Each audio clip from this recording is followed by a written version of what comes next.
She thought she'd married a king. Instead, she married her executioner.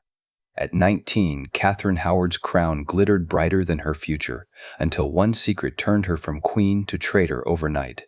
This isn't the fairy tale Tudor history sold you. It's the story of a teenage girl trapped in a royal nightmare, seduced by power, silenced by fear, and erased by history itself. Before you judge her, listen. Because once you hear what really happened inside Henry VIII's court, you'll never see the Tudors the same way again. Subscribe for more untold royal stories history tried to bury. She was 19, barely a woman, yet condemned as if she were the vilest traitor in England. Catherine Howard, the fifth wife of Henry VIII, walked not as a queen that morning, but as a girl who had run out of time. Once, she had been the light of his court, laughter in her voice, grace in her step, adored for her youth and beauty. But in Henry's world, love was never pure. It was a transaction. And the moment she stopped serving his pride, her fate was sealed. Catherine wasn't born into privilege, she was born into survival. The niece of the powerful Duke of Norfolk, she grew up in a noble house where girls were taught how to charm, not how to think. She learned that smiles could protect her, that beauty was her only shield. No one warned her that in the Tudor court, beauty was also a weapon, one that could turn on its owner at any moment. When Henry VIII noticed her, he saw not a child, but a promise, a way to revive his fading glory. He was old, scarred, and desperate for youth to worship him. She was young, vibrant, and too naive to see the danger behind the crown. To her family, she wasn't a bride, she was an opportunity. And when the king proposed, no one asked her if she loved him. They told her to smile, and she obeyed. In the early days, she tried to be the queen he wanted. She played her role perfectly, gentle, affectionate, radiant. But behind the court's applause were whispers about her past, her lovers, her secrets. The same men who once courted her innocence would now sell her memory for power. Henry, who once called her his rose without thorns, began to see shadows where there were none, and when her enemies whispered the right words into his ear, he didn't hesitate.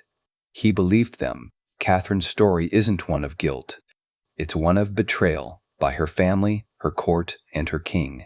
She wasn't a schemer. She was a girl trapped in a game designed to destroy her, and the price of losing that game was her life.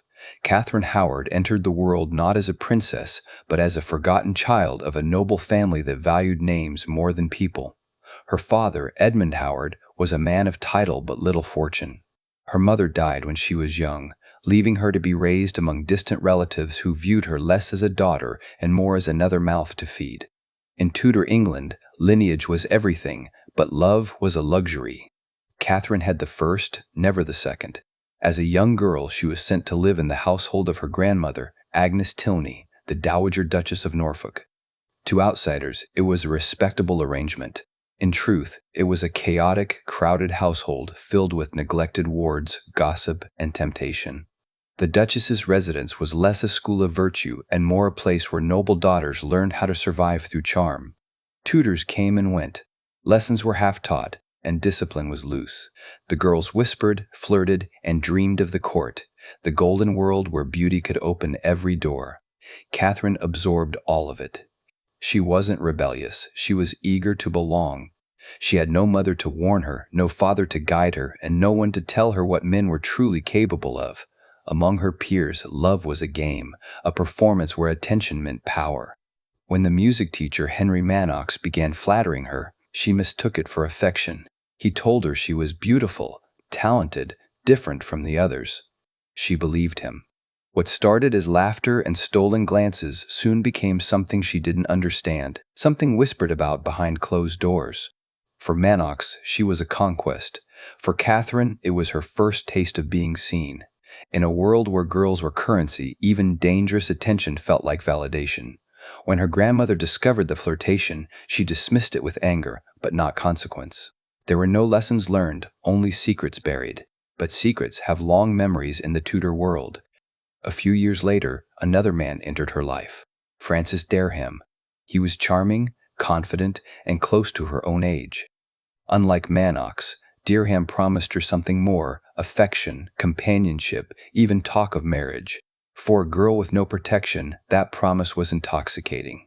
They exchanged tokens, called each other husband and wife in jest, and fell into a relationship that was known by nearly everyone in the Duchess's household.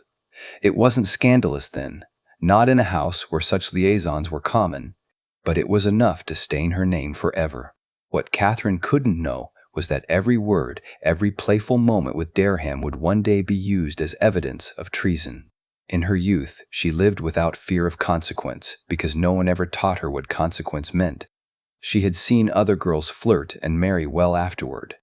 Why should her story be any different? She didn't realize that for women in her position, purity wasn't just virtue, it was survival. When she grew older and was sent to court, Catherine was eager to start anew. Her beauty had blossomed, and her name, though not powerful, was noble enough to grant her a place among the Queen's attendants. There, she saw the grandeur of the Tudor court for the first time, the silks, the dances, the eyes that watched every gesture. To her, it was freedom. To others, she was a tool waiting to be used. At court, reputation was a fragile crown. Men watched the young ladies with hunger disguised as courtesy. Women whispered about who might catch a nobleman's eye next. The court was less a palace and more a performance, one where youth and beauty were both blessings and death sentences. Catherine, barely out of girlhood, became the star of that performance. She didn't yet understand that in Henry VIII's England, every smile could become a weapon, every memory a noose. Catherine was quick to charm. She had learned it not from tutors, but from survival. Her laughter filled the halls, her innocence disarmed even the most calculating courtiers. When she entered the Queen's household, she had no ambition to be royal. She only wanted to be noticed, loved, and safe.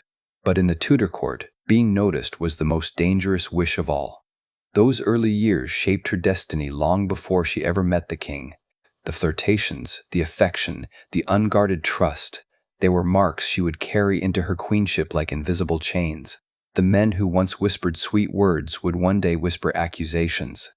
And the girl who thought love was her escape would learn it was her sentence. Catherine Howard's story doesn't begin with a crown. It begins in that household, a world where women were raised to please, not to think. A world that taught her how to smile, but never how to protect herself. In that house of nobility, she was already a prisoner of her own innocence. By the time she entered the king's sight, her fate was already written, not by her choices, but by the system that raised her to be silent, beautiful, and disposable. Catherine Howard didn't fall because she was foolish. She fell because she was never taught how to survive in a world that only valued her for the way she shone, not for who she truly was. When Catherine Howard first caught Henry VIII's eye, she was barely 17, radiant, energetic, and untouched by the weight of politics that consumed the royal court. The king, meanwhile, was in his late 40s, his body swollen from years of indulgence and disease, his leg ulcerated, his pride crumbling. His fourth marriage to Anne of Cleves had been a humiliating disaster. He was a man desperate to feel young again, desperate to be adored, not feared. Catherine became that illusion. Placed as a maid of honor to Queen Anne, she danced, laughed, and brought warmth to a court grown cold under the king's temper. Henry noticed her instantly. She was everything he wasn't, lively, innocent, a spark of joy in his darkening world. For Catherine, the king's attention felt like a miracle. In a world where her worth depended on male approval, the king's gaze was the ultimate validation. For her family, it was opportunity, a chance to rise higher in the hierarchy of power. The Duke of Norfolk, her ambitious uncle, wasted no time. He encouraged her charm, reminding her that a king's affection was a gift few ever received. The Howards had already placed one wife on the throne, Anne Boleyn, and though that ended in blood, ambition does not remember tragedy, it remembers potential. Catherine, young and impressionable, was molded into the image of the perfect consort. Her laughter became softer, her eyes lowered more demurely, her words rehearsed to flatter. She didn't realize that behind every smile was a strategy, and behind every gesture a calculation. When Henry's annulment from Anne of Cleves was complete, Catherine was presented as the fresh hope of England. Henry called her his rose without thorns, declaring his love to the entire court. She was crowned queen at barely 18, adored by courtiers, envied by women, and worshipped by the king himself. To the world, she was a fairy tale. To Catherine, it was bewildering. One day she was a lady in waiting. The next, she was the wife of the most powerful man in the kingdom, a man she was expected to love, obey, and never disappoint. Henry showered her with jewels, gowns, and palaces. He called her my jewel of womanhood. In public, he paraded her beside him, proud of his young bride who made him feel alive again. But in private, she lived in silence. The king's mood shifted without warning. His temper, once legendary, had become terrifying. He demanded affection yet inspired fear. Catherine learned to perform love, gentle words, sweet smiles, quiet obedience. She played her role because that's what she had been taught to do her entire life. But love can't be rehearsed, and affection born of fear rots quickly. Behind her radiant facade, Catherine was lonely. The court she ruled over was not a home, it was a stage filled with spies. Her every word, every glance was reported. She could not breathe without being observed. And yet, beneath her caution, she longed for something simple. Human connection, genuine warmth, the comfort of being seen for who she was, not for what she represented. In that fragile state, she found herself drawn to familiar faces, members of her old household who now served in her court. Among them was Francis Dereham, her past lover, the one man who had known her before the crown. His reappearance brought danger wrapped in nostalgia. He addressed her with bold familiarity, reminding her of promises whispered years ago. To Catherine, he was a piece of her lost youth, a secret tie to the only time she'd ever felt free. To the world, his presence near the Queen was scandal waiting to explode. Yet, Henry, blinded by love and arrogance, ignored the warnings. He believed his Queen was pure, his marriage divinely ordained. He doted on her like a child clinging to hope. He called her my jewel of womanhood, telling courtiers that God himself had blessed him with her. But the same court that flattered him in daylight whispered venom at night. They remembered Anne Boleyn's laughter, her fall, and how easily affection turned to accusation. They watched Catherine, too young, too radiant, and waited for the same fate to unfold. Even as she smiled beside her king, Catherine was living on borrowed peace. She had not yet learned that in Henry's world, youth was temporary and adoration was conditional. The moment admiration turned to suspicion, love would become the weapon that destroyed her. At first, she believed she could play both roles, the obedient queen for Henry and the free-hearted girl in private. But the Tudor court was a world where every whisper had ears, every movement had witnesses. Her letters, her meetings, even her glances were never truly her own.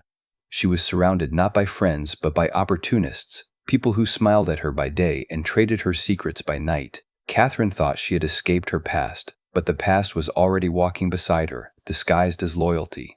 Francis Dereham's arrogance and familiarity made courtiers suspicious. They began to speak of impropriety, of old flames reignited, of the Queen's indiscretions. And though no proof existed yet, the damage had begun. The tragedy of Catherine Howard wasn't written the day she met the king. It was written the moment the court realized she could be both adored and destroyed. The same charm that made her queen would soon make her a target. The same beauty that brought her to the throne would soon drag her to the block. Henry believed she was his final chance at happiness. Catherine believed she had finally been chosen, finally safe. Both were wrong.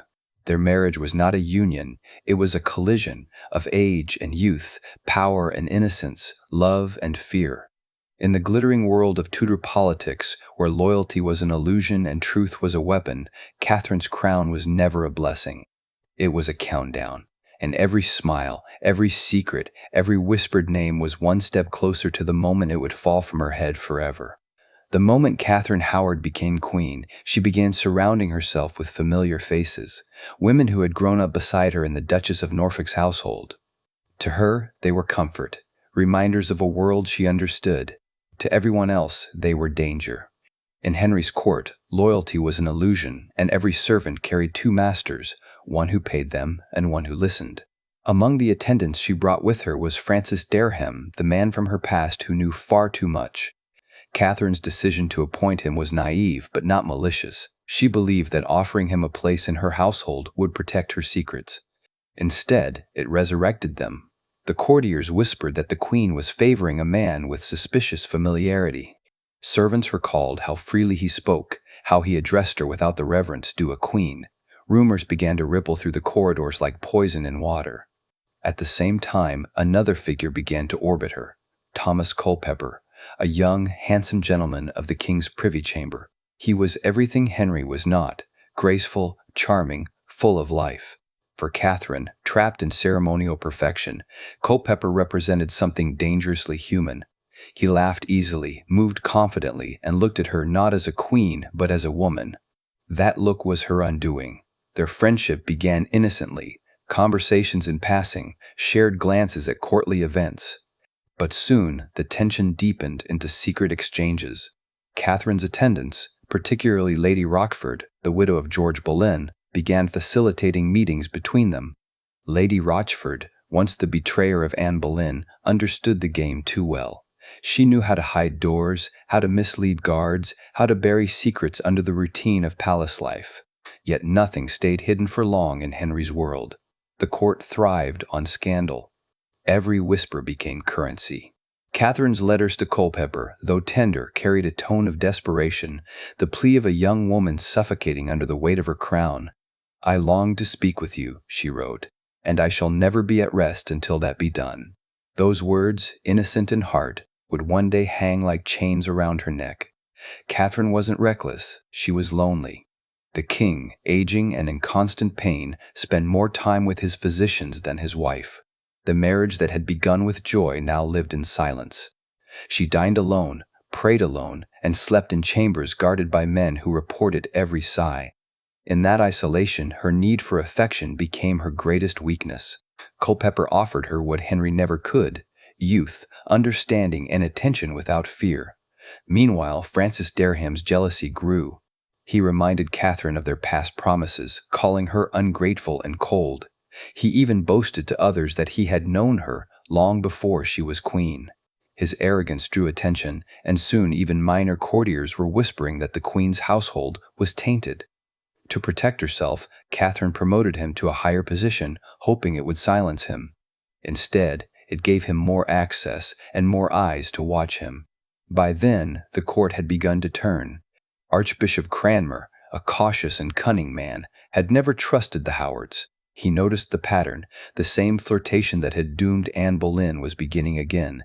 And in a court haunted by ghosts of fallen queens, suspicion was enough to start a war. Catherine continued her meetings with Culpeper in secret. They were arranged carefully, short encounters under the guise of evening walks or private prayers. Lady Rochford kept watch, whispering instructions, ensuring the guards were distracted. Each meeting carried the thrill of defiance, but also the shadow of danger. In those brief moments, Catherine felt alive again, not as the king's possession, but as herself. She believed love could still exist beyond fear. But love, in Henry's court, was treason disguised as romance. Whispers turned to murmurs. Servants began to speak cautiously, then boldly. A maid claimed she saw a candle burning in the queen's chamber late at night. Another swore she heard footsteps where none should be. No one confronted her directly, not yet.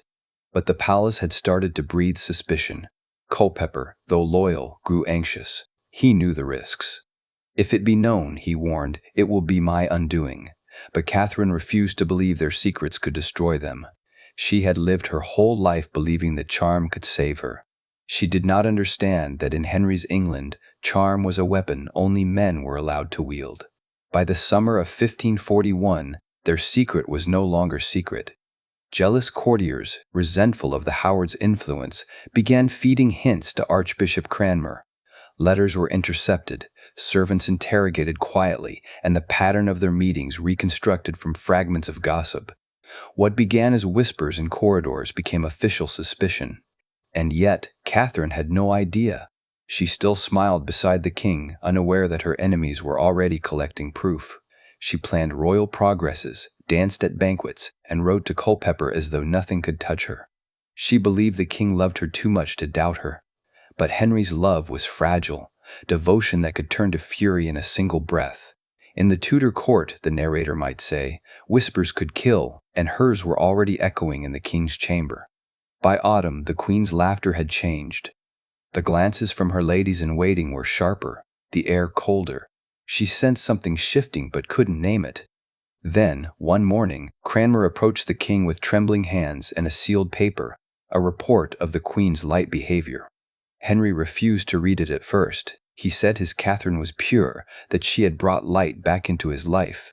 But as the evidence piled higher, his denial began to crack. The palace was no longer a stage for celebration. It had become a trap closing around her. Her letters, her confidants, her past, everything she had ever trusted was being turned into a weapon against her.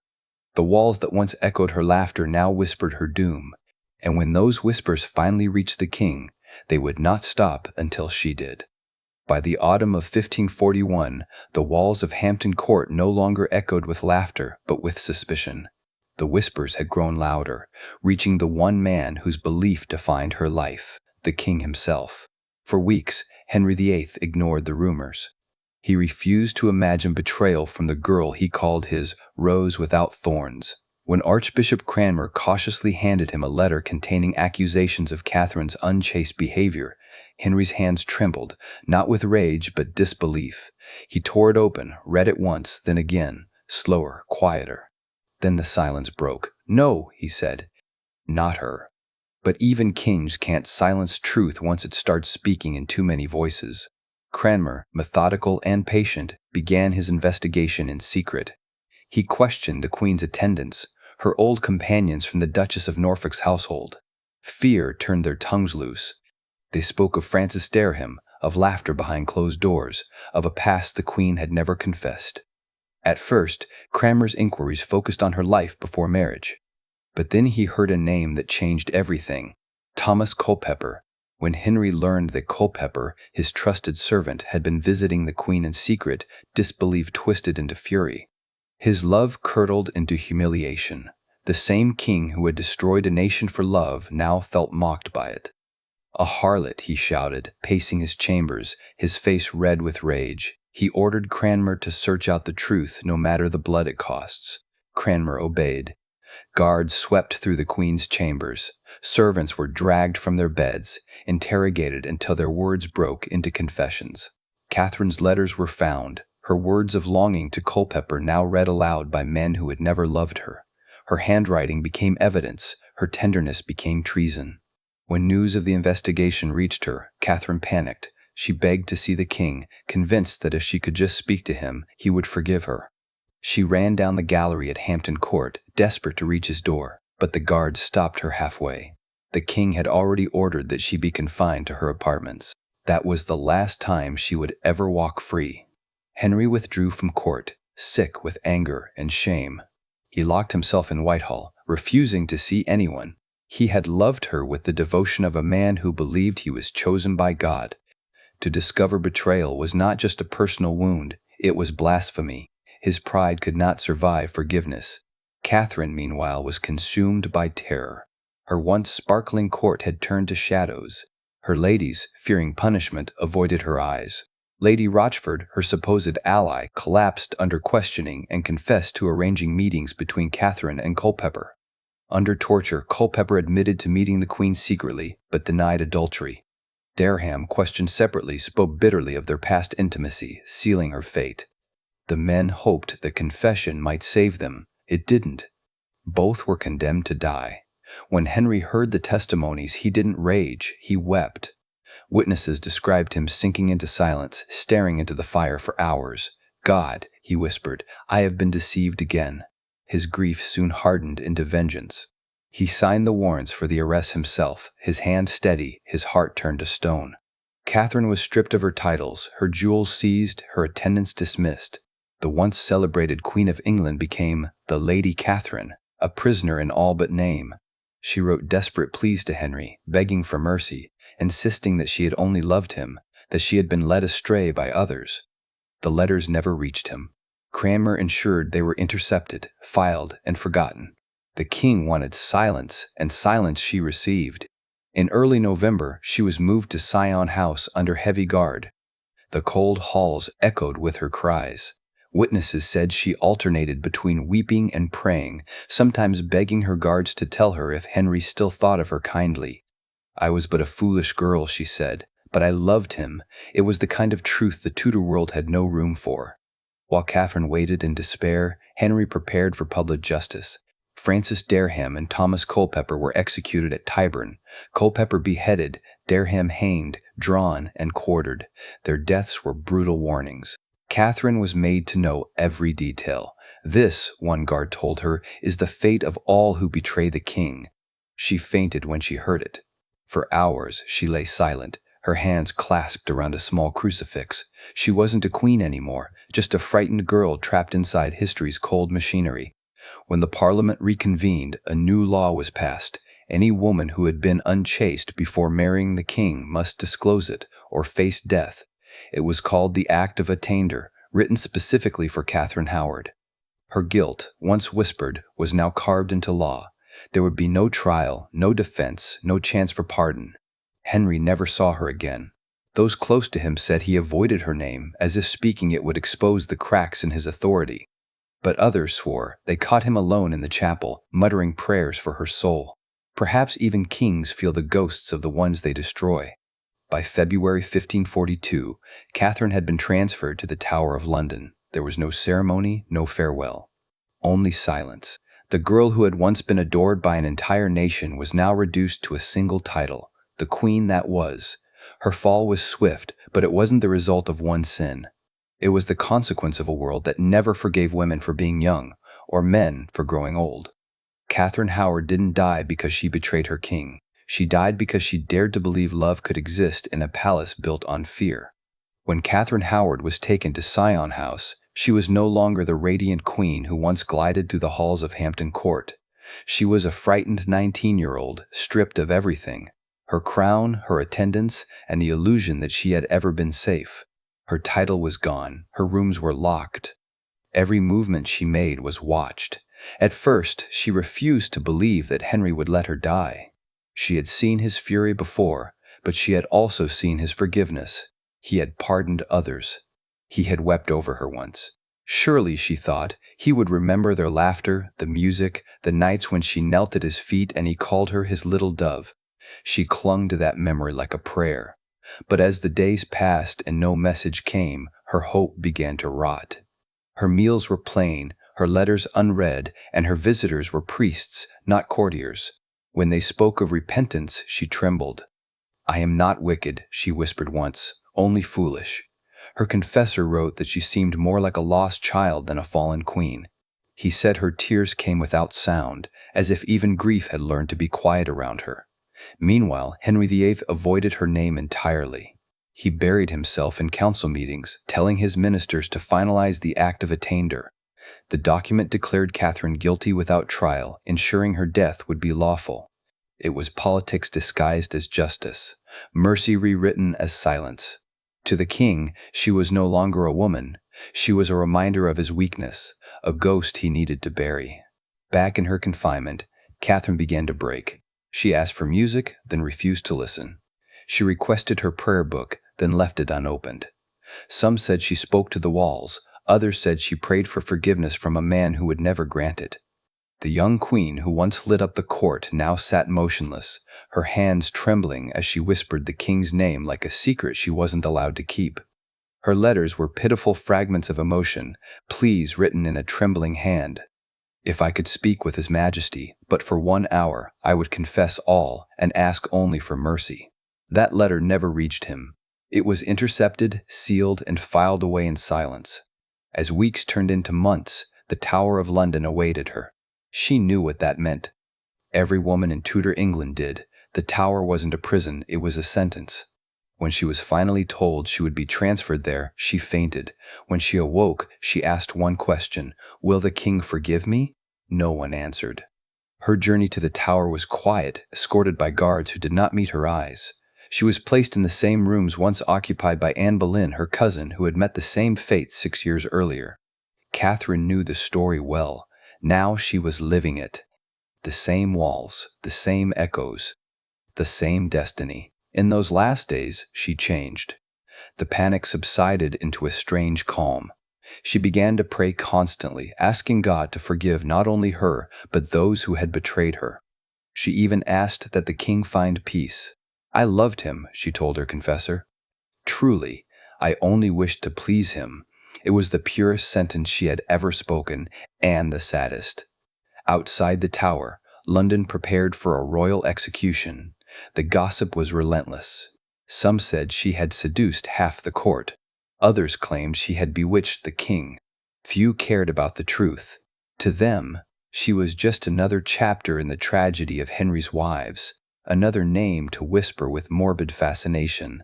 But inside her cold chamber, Catherine's thoughts were not of history or punishment. They were of forgiveness. She asked for the block to be brought to her room so she could practice kneeling, fearing she might tremble and fail to do it properly. The guards, shaken by her composure, obeyed. She knelt before the block again and again, murmuring prayers, rehearsing her death so it would come with dignity. She wanted to meet it without fear. I will die as queen, she said softly, but I would rather have been the wife of Thomas Culpeper. On the night before her execution, she slept little. Those who saw her said she seemed serene, almost detached from life. She forgave her accusers, blessed her attendants, and thanked the guards who brought her food. She even smiled once, faintly, when a priest told her that God's mercy was greater than the king's wrath. While Catherine prepared to die, Henry ordered a day of fasting and prayer for the realm. He wanted England to believe that her execution was divine justice, not personal vengeance. Yet, those closest to him noticed the cracks. He was quieter, slower to speak. The man who once boasted of divine favor now walked as though haunted. Catherine spent her final hours writing her last prayer. Lord, grant me peace in my heart, that I may meet death without despair. Her handwriting was steady, her words simple. There was no bitterness in them, only exhaustion. By dawn, everything was ready. The scaffold had been built. The crowd gathered. The guards came for her. Catherine stood, pale but calm, and whispered to her confessor, I am ready. As they led her away, her attendants wept, but she did not. Her fear had burned itself out. What remained was quiet dignity, the kind history rarely grants its women. Catherine Howard had been many things: orphan, flirt, queen, prisoner. But in her final moments, she was something far rarer, human, fragile, and unforgettably brave. February 13th, 1542. The morning that would end her story began like all others in the Tower, with silence. Catherine Howard, the teenage Queen of England, rose from her narrow bed and dressed herself carefully. Her trembling hands fastened each button on her plain gown of white linen. She wanted no jewels, no crown, no reminder of the throne that had destroyed her. Today she would face her death as she had faced her life, young, frightened, but determined to remain graceful in the eyes of God. The guards came quietly. They bowed but did not speak. Everyone in the tower knew what was about to happen, and even the air seemed to move differently around her, as if afraid.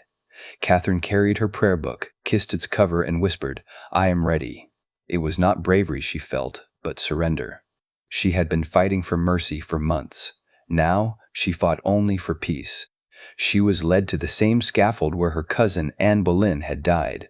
It stood tall, wooden, and merciless in the courtyard. The crowd was already gathered, courtiers, guards, priests, and citizens who had come to watch the fall of a queen.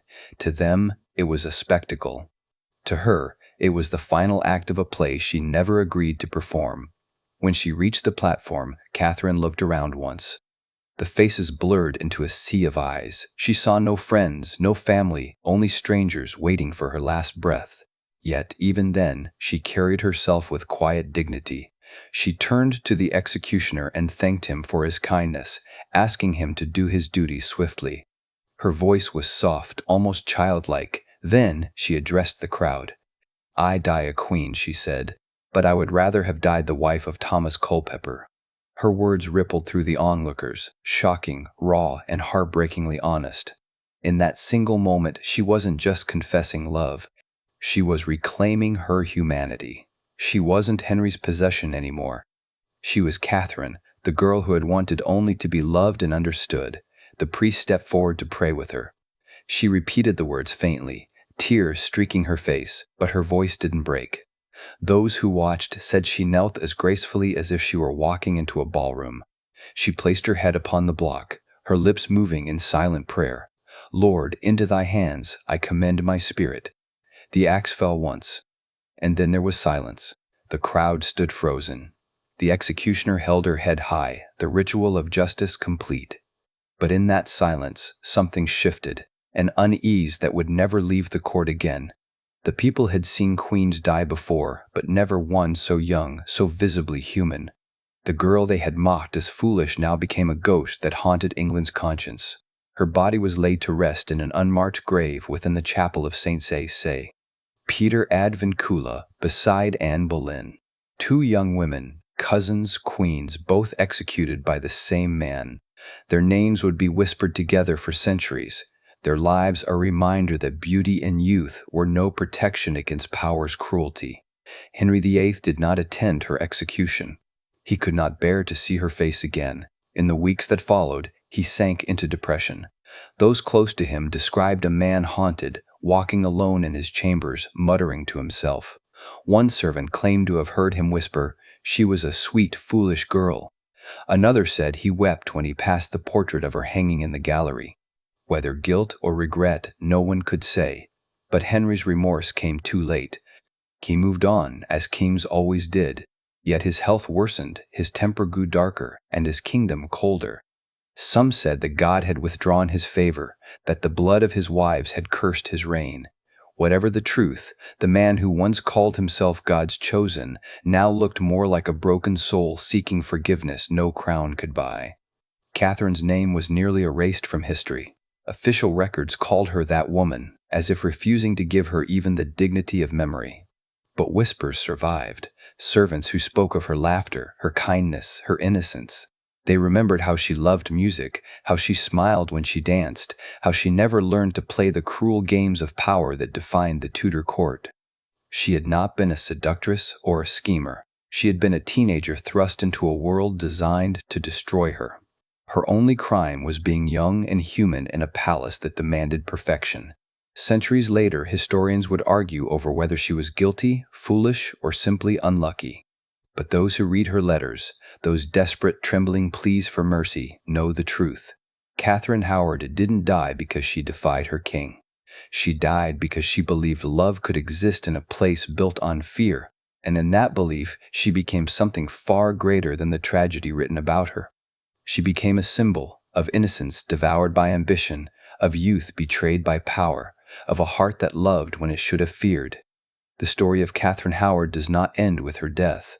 It lingers in the silence of the tower, in the footsteps of visitors who pause before her unmarked grave and feel, even for a moment, the weight of a girl who begged not for her life, but for understanding. History called her guilty. Time called her forgotten. But those who listen closely can still hear her whisper, a voice too soft for kings, too honest for courtiers, too young to die.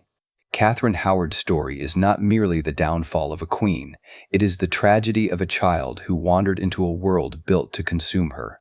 History remembers her as foolish, reckless, and unfaithful, but the truth is far more human. She was 19. She was uneducated, unprotected, and surrounded by people who saw her not as a person, but as a means to power. She did not play the game of politics, she was played by it. Her death was not justice.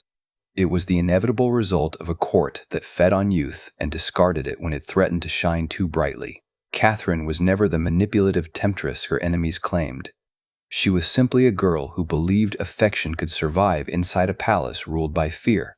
Her love letters were treated as evidence, her kindness as weakness, her innocence as guilt. And for that, she was erased. After her execution, her name was struck from prayers, her portraits hidden, her memory silenced. Even Henry VIII, the man who had once adored her, refused to speak of her again. But silence, too, can be a confession. For all his marriages and power, Henry never escaped the shadow of what he had done. Catherine's ghost lingered, not to haunt him, but to remind him that he had destroyed the only love that had not sought his throne. In the centuries that followed, writers, historians, and poets tried to reclaim her voice. Some painted her as a tragic fool, others as a symbol of youthful defiance crushed beneath tyranny. Yet behind every version lies the same simple truth. Catherine Howard was a victim of a system that gave women no room to learn, to err, or to love freely. She was taught how to smile, not how to think. She was trained to please, not to protect herself. She lived in a court where the only way to survive was to betray one's heart, and she refused. That refusal, quiet and unintentional as it was, made her dangerous. Because a girl who still believes in love inside a world ruled by power is the one thing tyrants can never control. Today, her story survives not through royal decrees or monuments, but through empathy. It reminds us that history's villains are often victims of circumstance and that the loudest lessons come from the softest voices. Catherine Howard's final words, trembling but sincere, were not of hatred or revenge. They were of love, and in that love, she left behind something no executioner could take: her humanity. She may have died young, but her story endures, a warning, a whisper, and a question that still echoes through time. What is the worth of a crown if it costs you your soul? Subscribe for more untold stories like Catherine's, forgotten hearts, silenced voices, and the truths history tried to bury.